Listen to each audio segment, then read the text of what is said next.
Sugar. It tastes amazing, but it's not really great for us, and it's just as addicting as drugs and alcohol. That's what I think. Jillian seems to That's think what I that think. Jillian thinks otherwise. That's what we're going to talk about today: is sugar, what it is, what it does to us, how it affects your diet. In this episode of Mind, Body, and Food, that's what we're going to talk about. Yeah. I'm one of your hosts, Zach Scholl. I have my co-host with me, Jillian Foley, Hey guys. and we have a running joke on the show where I'm not asking you how you're doing. we have a running joke on the show where you don't really want to ask someone how they're doing because you might not want to know, or they might tell you TMI, a little bit too much info. So I I'm don't just really gonna care how you're doing today, Zach.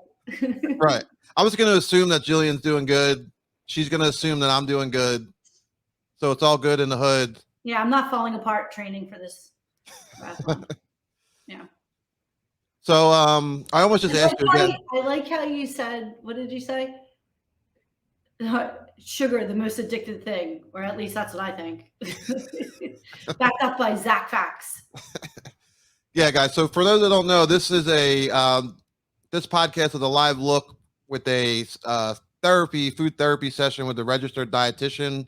Because Jillian is a registered dietitian, and I represent the average Jill or Joe, and I'm representing you guys, like the audience, and that's why I say, in my opinion, the audience's opinion, sugar is super addicting, but Jillian, the expert, is gonna tell me otherwise. While it's not addicting, so that's what we're gonna talk about today. Before I get into that, we have an email address. We really want you guys to send us questions and thoughts. So I always have to promote that in the beginning. You can email us at mindbodyfoodpod@gmail.com. We'll have a link in the description for that email. So send us your questions, your feedback, topics you want us to cover. Because this is for you guys. This is a live session with Jillian. So you can ask her whatever you want. So with that out of the way, Jillian, how are we doing today? I thought you weren't going to ask. I'm not telling you. So yeah, guys, today we wanted to talk about sugar because, sugar is in everything, and, I'm sure there's some goods and bads with sugar, but I know, there are a lot of bads with sugar. So wanted to talk to Jillian today and ask her, what sugar is, how it works, how it affects our mind and our brain. Yeah. So Jillian, first off, would you say sugar is addicting, right? I would not say sugar is addicting. No? Mm-mm. Well, I mean, so like, what does addiction mean? Right? Like, let's talk about that. What does addiction mean for you? What does addiction mean to someone? Is it the brain's wanting for more? I think so. So can't you say, like, doesn't everyone have addictive personalities then? But for like a lot, like, you know how you ever hear a woman say like, oh my God, you don't get it. I have OCD. I need to make sure my bathroom is clean. And like every day they have to like clean and wipe down their bathroom. Are they addicted to cleaning down their bathroom? Well, here's the definition of addiction. You have the definition? Yeah. I'm like Jamie from Joe Rogan. Jamie, pull that up. So I'm pulling it up. Okay. Addiction is the fact or condition of being addicted to a particular substance, thing, or activity. So, yeah, I think you're right. If you have OCD, that is a form of addiction. But even if you don't have OCD, like I think like most housewives label themselves with OCD. So like, even if it's not actual diagnosed OCD, I need to touch that doorknob 4 times before I can leave the house. Like, I think we throw this word addiction around a lot. So like you asked me, do I think people are addicted to sugar, or that sugar's addicting? Sugar within itself. No, I don't think sugar within itself is addicting. I think so. Carbohydrates. So let's say sugar and carbs are the same thing for the sake of this conversation. Carbs are your body's primary fuel source. They should make up 50% of your calorie needs. So the brain does want you to have sugar, but that's because it's survival. Like, but if sugar were, I always joke with people, if sugar, and you might have heard me say this before, if sugar were truly addicting, like, oh my God, you don't get it, I need to have it, then we would be eating out of the sugar bowl. Like, you'd be like, you don't get it, don't keep the honey bear in my cabinet, right? I'm just imagining someone taking a big bowl of sugar and someone taking a handful. Yeah, yeah. I mean, there might be probably people out there that do that. I'm sure there are, but for the sake of the conversation, you're like, isn't sugar one of the most addicting things? So then wouldn't most people be wouldn't everyone be eating from the honey bear? Like, well, oh, honey, what did you get from the supermarket today? Well, I got a bag of brown sugar, white sugar, honey, agave. What are you going to do with it? I'm just going to eat it. Tonight I'm going to put it in a bowl. I'm just going to eat my brown sugar. So maybe sugar, like in itself, is not addicting, but does it do something to the brain? I just feel like, and maybe it's just me making up stuff because I do this all the time. But like I'll eat something sugary or I'll eat something with sugar, and then I get triggered, like, oh, I want more and more. You know? Well, sure. I think the brain. Here's the thing: your brain's always going against your weight loss goals. Your brain wants you to put on calories. It wants you to put on fat. It wants you to store it for famine. So when you do eat, like basically, like let's take this one step further. When your brain has sugar and fat together, the brain loves it. It's like, yeah. That's why a caramel macchiato tastes good. That's why ice cream tastes good. That's why we're putting sugar in the cookie. We're not just eating sugar. We're having the cookie because it has sugar and it has butter, right? That's why, like, whenever I ask someone, like, what's your favorite sweet, it is never absent of fat. Well, I shouldn't say that. Like, you know, someone might be like a really big fan of Mike and Ike's. There's no fat in a Mike and Ike, but you get what I mean. Yeah, that's super interesting. You know, the survival stuff seems to come up a lot in our episodes. So it's not necessarily being triggered and addicted that you want more. It's our survival instinct saying, yeah, you know, I'm a hunter. I might not have more of this, so I need more because my body needs it. Yeah. Plus, there's nostalgia to things, right? Like a lot of times that's what it is too. Like you have, like for me, I love Kit Kats because I grew up eating Kit Kats. But like lately, when I bite into a Kit Kat, like say it's like my kid's Halloween candy or something like that, the Kit Kat doesn't even taste as good as it used to, but I'll still tell you I love a Kit Kat because that sweet treat like somehow triggers like a childhood memory of mine. Yeah, I'm curious. What do you think goes on in the brain chemically when you know, I mean, I guess a lot of it's your memories, like you're saying, but like, yeah, I think it's memory. Yeah, what actually goes on in the brain, do you think, when you bite into that, when you take a piece of that, when you break off a piece of that Kit Kat bar? Was that a joke? Isn't that from the commercial? The thing? Yeah. No, but what happens when you break a piece of that Kit Kat bar and you bite into it? Like, what do you think goes on chemically? Oh, damn, I don't know. I think your endorphins go. I think a couple things happen. One, the minute the food tastes my tongue, the tongue sends a signal to the brain, and the brain's like, oh, this is wonderful. We're getting what we want. The brain really does want it. So there's that. And then, like I said, like that nostalgia piece of like, I remember eating Kit Kats. I always loved eating Kit Kats. So even though I don't even, like, as an adult, cannoli far outweighs a Kit Kat. But my brain still likes the Kit Kat because it's a memory for me. Yeah, I'm just thinking like when there's times where I will eat something and then it just feels like it's triggering, but you don't think that that's necessarily the case? Yeah, I do. It is triggering, but what's it triggering? I feel like for me, I don't know, I guess most of the audience probably, it just like makes you want more, you know, like let's say you have a piece of chocolate. I mean, chocolate might be a bad example because that's another addicting substance, but you know, it just makes you want more of what you're eating, I guess, or another type of treat. Listen, it does make you want more. And like, let's take this another step further and talk about like French fries are the same way. If you like, in a weird way, a French fry kind of has the same food composition as a chocolate chip cookie.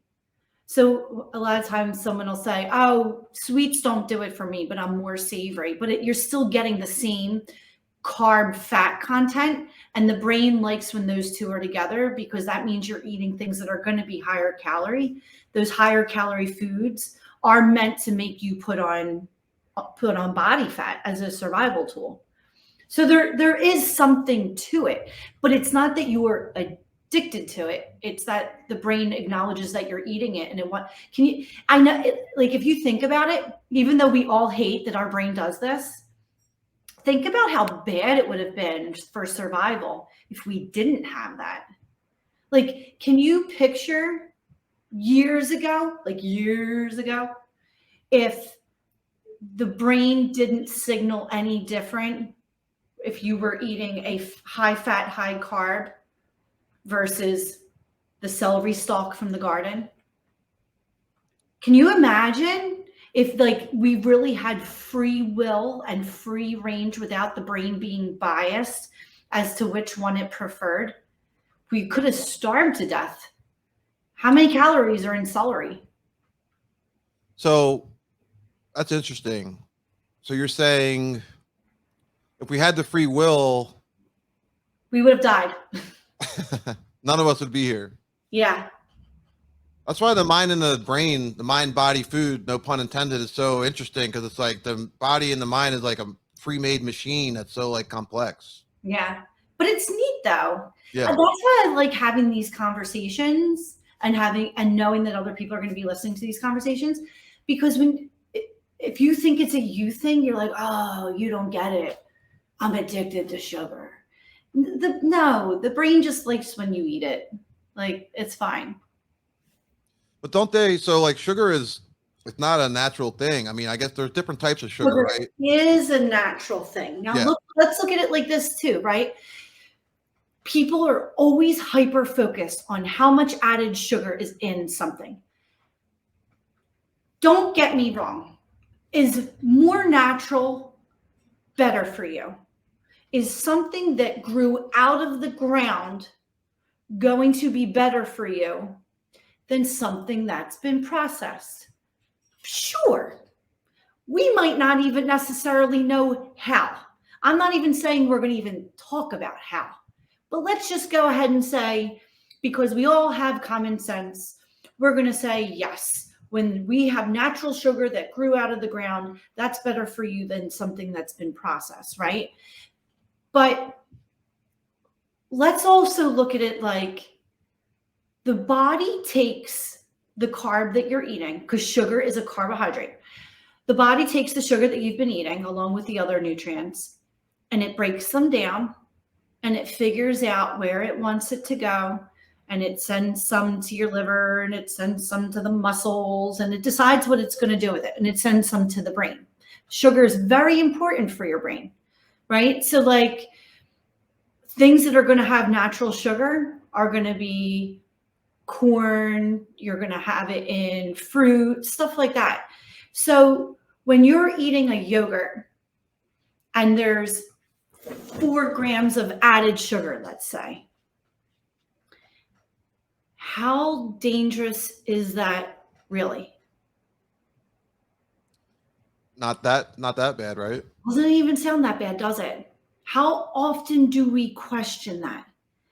Where is that information coming from that we are so everyone's hyper focused on sugar, right? Now, again, you know me. I'm not saying like game on. Now your lunch can be a box of Mike and Ike's and a bottle of soda. Too much of anything is too much of anything. But look, I think avocados are good for you. I also wouldn't say go out to lunch and have 4 avocados. Too much of anything is too much of anything.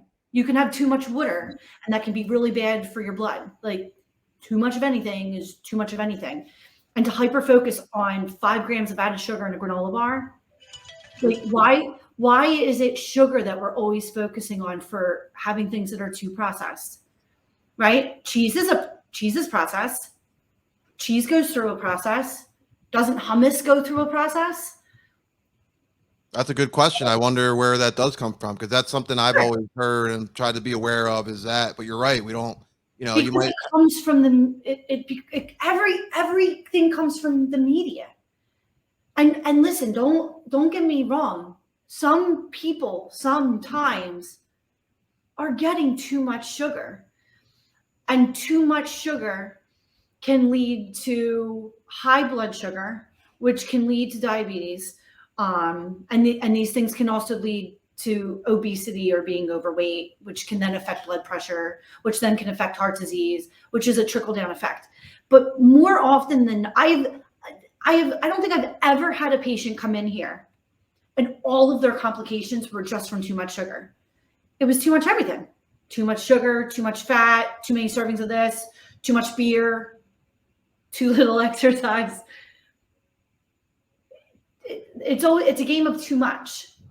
Well, you mentioned the sugar and the fat combination, so that makes a lot of sense. Chances are, if you're eating a lot of sugar, like ice cream has a lot of sugar and fat in it, right? So if you're Sure. eating a lot of sugar, you're probably eating a lot of fat too.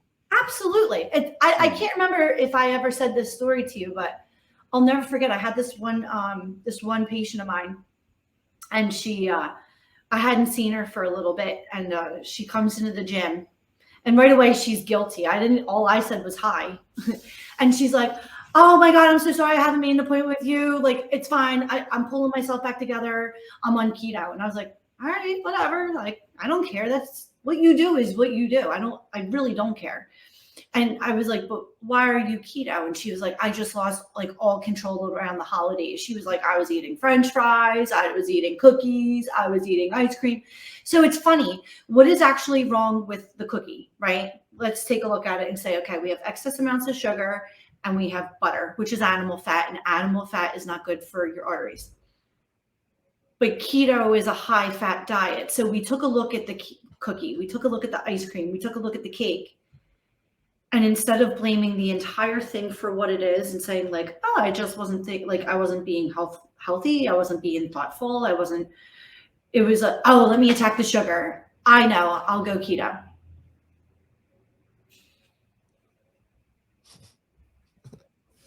Right? Yeah. Doesn't that sound like something you hear? Yeah, I Or probably maybe it's said. yeah, I don't know about the keto, but I've been there Yeah, before. yeah. It doesn't have to be keto. I'm gonna go low carb. Yeah. Well, I was curious also to talk about the process of sugar in the body, and it does turn to fat, right? No, Sugar doesn't turn into fat? no. The only way your body turns anything into fat is when you have an excess amount of calories. So you could have, Zach, a 2,000 calorie sugar diet. You could go, "I'm not listening to you, and all I'm eating is 5 pounds of sugar a day." I don't know how much sugar it would be. Your body would not turn that into fat. You'd feel like shit, and that's a different topic. Yeah. Your body cannot create fat from fewer calories than it requires. Hmm. That's interesting because I've always was under the assumption that sugar does turn to fat. Sure. But it always, another common theme that comes up that everything is just calories in, calories out. So it's not necessarily the sugar, everything comes down to calories. Right. Super simple. Can you hear that? Yeah, yeah. It was Scam Likely. That's my best friend. Well, we could edit that out, but we won't because this is, you never know what to expect on this show. Yeah, you could expect me to have phone issues.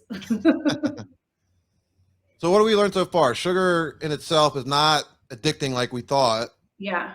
Well, Sugar. okay, so I like how you said, I like how I kind of like, I don't want to say blew your mind, but like, that's a myth that your sugar is going to turn into fat.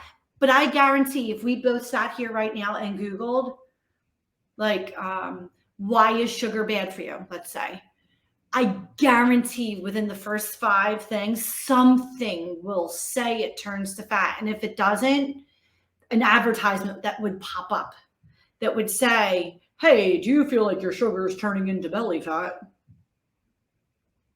Right? Yeah. Yeah, I was just Googling it and seeing, Right. I haven't seen that straight up, but it's always like lists 11 reasons why sugar is bad for you, 5 reasons why. This is why people think they can't eat bananas because sugar is bad for you. Again, 50% of your calorie needs should come from carbohydrates. And people have a hard time hearing that one because then that means the other 50% of your calories then are only coming from protein and fat. And people love thinking that they're supposed to get more protein. Or like I'll often hear like, oh, I had carbs today and I shouldn't have because I didn't work out. Carbs are not only for fueling a workout. Well, is there sugar in protein? No, protein is protein. So you have three places that calories come from. These are called your macronutrients, and it's carbs, protein, fat. Carbs, protein, and fat, but sugar is in carbs and fats. Sugar is a carb. Right. Fat Yeah. So like when you eat a piece of bread, you're eating a lot of sugar. You're eating mostly carbs. Sure. Same with a potato. So what are carbs? It's comprised of sugar and what else? What makes a carb? What is it? Like your way to put me on the spot. Now people are going to see how dumb I am. What is it? Carbon and hydrogen. I should know that. That's its molecular structure. Because this stuff's interesting. You don't really, we're busting myths here and getting deep into what is it actually that we eat. So like, Yeah. I didn't realize that you are supposed 50% of your diet is supposed to be carbohydrates, and Yeah. that sugars make up your carbohydrates. Do you know what? I'm going to put you on the spot. Do you know what 3 food groups make up a majority of your carbs? 3 food groups. You pay attention to our very first session. You're like, I don't even remember when it was. Our first session was what, like over probably a year and a half ago? Been a while. Food groups. You're like, what's a what's a food group? Vegetables? I don't even know. I'm stumped. Okay, so I'll give you the first one. Those starchy carbs, right? The ones that everyone's afraid of. So your breads, your pastas, your rice, your potato, your popcorn. That is one of your food groups. That's your starchy carb section. So that's where some of our carbs come from in our diet. 2 more food groups. Go. So there's starchy. What about like a sweet potato? What's that? You're still starchy. That's starch. How about? Give me a hint. What's the opposite of a vegetable? The opposite of a vegetable? Well, I don't know if it's the opposite. Grows in the ground, but it's sweet. Fruit. Oh, okay. That's right. Fruit's a carbohydrate. I knew that. Yeah, fruit's a carb. So That's because you're on the spot. Listen, I know what carbs are made of, and the minute you asked me, I was like, Well, people don't know what it's like being in our shoes. We're doing this live. We're going on the top of our head. So give us a break. All right. Yeah. So wait, there's the starchy. You said there's 3 types. So there's the starches, fruits. The other one's not like sweet, is it? The other one's sweet. Is the other one sweets like chocolate and stuff? So chocolate's different. Chocolate's not in a food group. Because chocolate's not, how do I put this?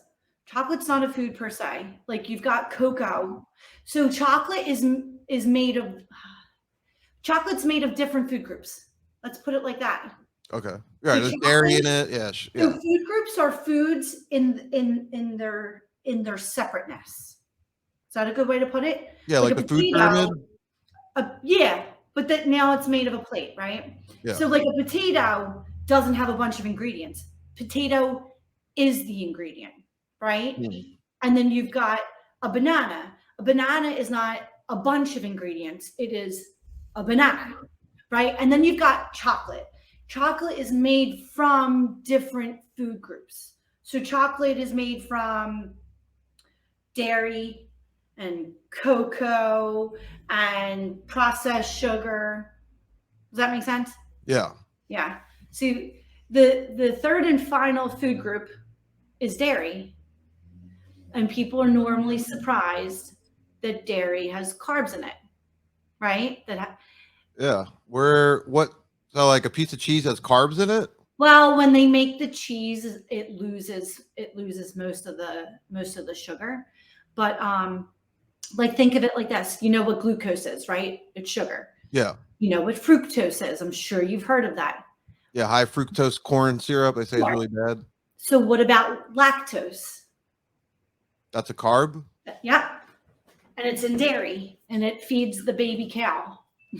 So what makes it a carb though? I don't understand. Like what's in it or the process of it turns it into a carb? No, lactose not. So let's talk about cow's milk. Like what is the goal of the milk? To feed the baby. Mhm. What is a okay, so we're talking about a cow, but a cow's still a living thing. Again, what is important to keep a living thing alive? Fats and carbs? Sugar. Sugar. So that's why cow's milk has sugar in it. It's lactose. Hmm. So you just touched on something else interesting. So sugar is meant to keep us alive. Yeah.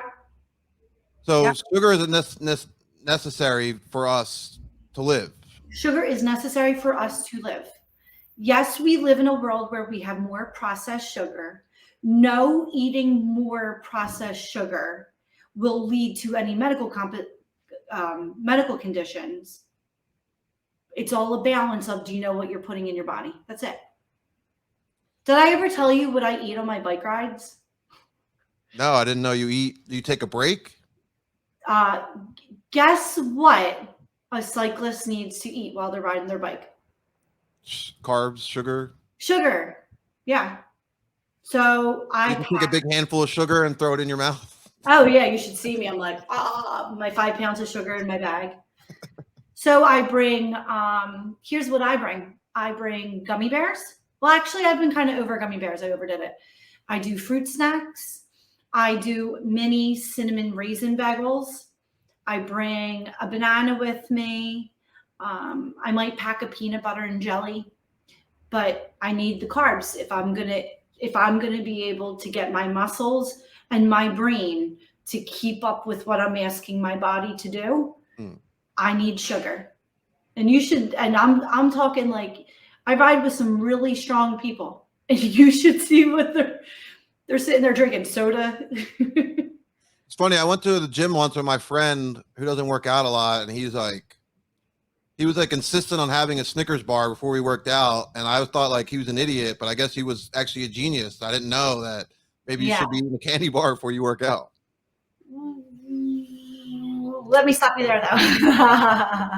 Here's your little public service announcement. This is not me promoting Snickers bars before your 1 hour workout in the gym. So just know that I'm talking like I'm talking about really long bike rides, and I'm only talking about that. Like some of my patients, they run like marathons and stuff like that, and that's the person I'm telling them that they should have that. But if you eat your Snickers bar before your 1 hour workout, you're going to be pissed that you just ate the calories that you burned in your workout. So careful. So I was right to make fun of him then. That's what you're saying? Yes, I was right? and I think you should continue making fun of him. I think when we're done, you should text him and be like, you're a fool. So like when I teach classes, like at IFC during the day, I don't eat like that. I eat normally most mornings, I eat a slice of rye toast. That's my breakfast most mornings. I need the carbs. I need to eat something. So how does that apply to our like everyday lifestyle, 9 to 5 working? Like, do you need sugar even just to work and focus? Well, yeah. So my rule of thumb is don't go more than 3 to 4 hours without eating. That's like, I'm not about hard, fast rules, but that is the only thing that controls that hunger hormone. Because if you go too long without eating, your brain thinks there's famine. You don't want to do anything that makes your brain think there's famine. And so what does that mean? That means let some of the food you eat be carbs. You don't have to overthink it. If breakfast is a protein drink, then maybe mid-morning you have an apple. And if lunch, you really like that grilled chicken salad, then maybe mid-afternoon you eat a yogurt, and because you know that there's some carbs in it. Do you need to have carbs all day long? No. Would anything happen to you? No, because there's like you'll survive. But what can happen is if you go too low carb during the day, you will have a drop in your blood sugar and your brain will release a stronger hormone that says you need to have more carbs. And I often find that that's why people tend to overeat at night. Not to mention we just like eating at night. Yeah, no, that makes a lot of sense of why you might get irritated or you lose focus. Sure. Yeah. Now, I think I don't know if this comes with age because like I'm hardly aging, but I can't seem to go more than 3 hours without carbs. I joke that I made myself a diabetic and that I need to eat every 3 hours. And if I'm with an appointment and like my day's been kind of like back to back to back to back, and I can feel it. I'm foggy. I'm like, I'm not even giving them, I can't even give them the attention that they require. And so, and like I said, maybe it's an age thing, or maybe I just pay more attention to it. But a lot of times when I have appointments that come in and they say that they feel like they're tired and they can't seem to focus, more often than not, they're really avoiding carbs during the day.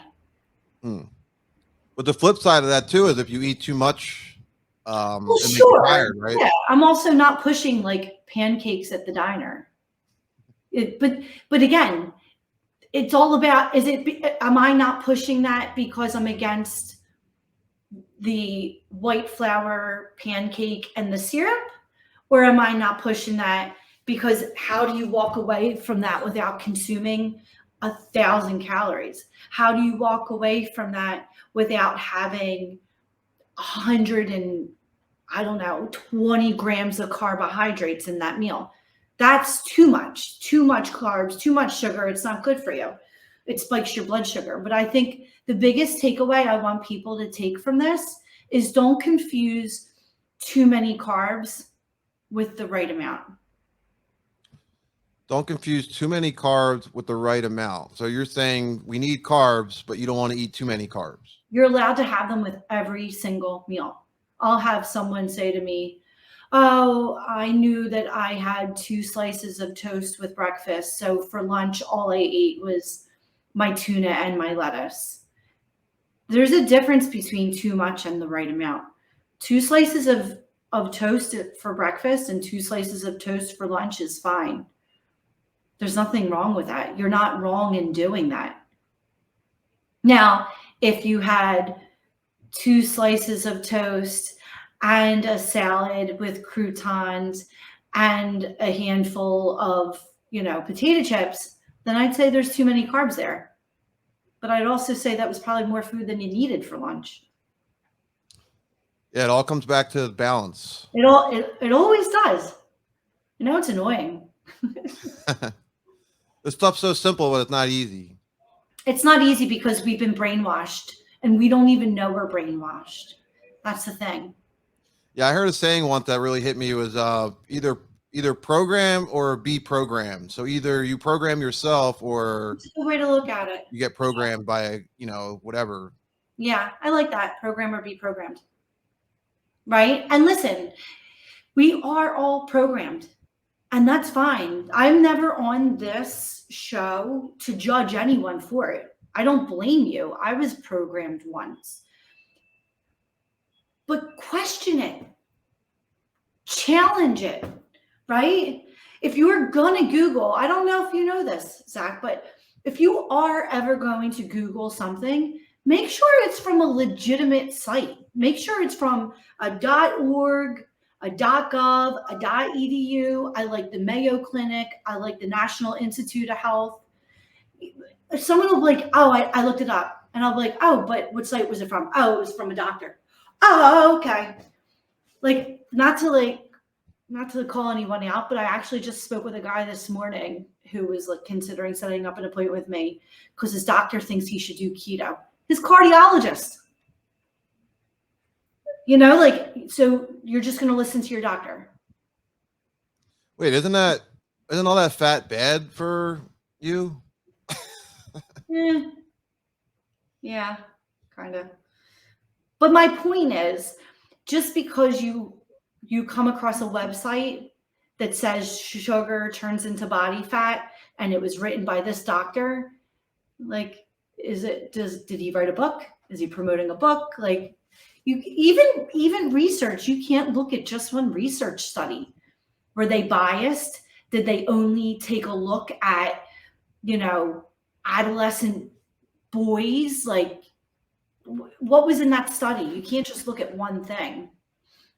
Not only that, who's funding that study? You know, is the sugar industry? Yeah. The sugar industry or a cereal company funding the study of how sugary breakfast foods are good for you in the morning? Well, yeah, of course, their conclusion is going to be yes, and you should be eating 3 bowls every morning because that's what they want you to think. Right. Yeah. So that goes back to what you said, program or be programmed. So just know that you have been programmed from this point forward, and now you're working on programming yourself. Did I say that right? Yeah. Okay.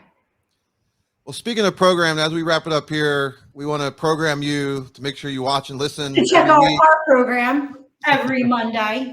Every Monday, it's on YouTube and all podcast platforms. Our numbers keep growing, and we're constantly getting feedback. So we really appreciate you guys. We hope it helps you. We hope you learned something about sugar. I know I personally learned a lot. I learned that I've been lied to again. And yeah, I'm a Jillian, bad dietitian if you didn't know. You're a what? I said, I'm not good at my job if you didn't know. Well, now I know because we never really just had a discussion about sugar. So now I know. Yeah. So yeah, that's been great. We appreciate you guys for watching and listening. And so Jillian offers sessions, and you go to her office or Zoom with her. So Jillian, where can people find more of you or get in touch with you? Yep. So you guys can message me on Facebook. I'm Nutritionista. On Instagram, I am Nutritionista_1. So shoot me a message. And for me, I'm on, all the links are in the description too. So our social medias, you want to reach out. I also have another podcast called Coaches and Content. It's all about digital marketing and how to grow your business. Check that out. It's on YouTube and all podcast platforms. So Jillian, anything else? I feel like we covered a lot. Yeah. I like talking about sugar. Yeah. Well, maybe we'll do a part 2. I like eating sugar. I feel bad for everyone that doesn't. Not kidding. Well, Halloween's right around the corner, so can't wait, right? Yeah, hold on. That'll be it. We have to do a topic on that one. We should do a Halloween episode and we can wear costumes. Okay. Yeah. That'd be awesome. I want to be Batman. All right, guys. We thank you for watching and listening. Also, don't forget you can email us your questions, your thoughts, anything, feedback. It's mindbodyfoodpod@gmail.com, POD. Send us an email. We want to hear from you. We want to read your letters live. And otherwise, we'll be back next week with another episode.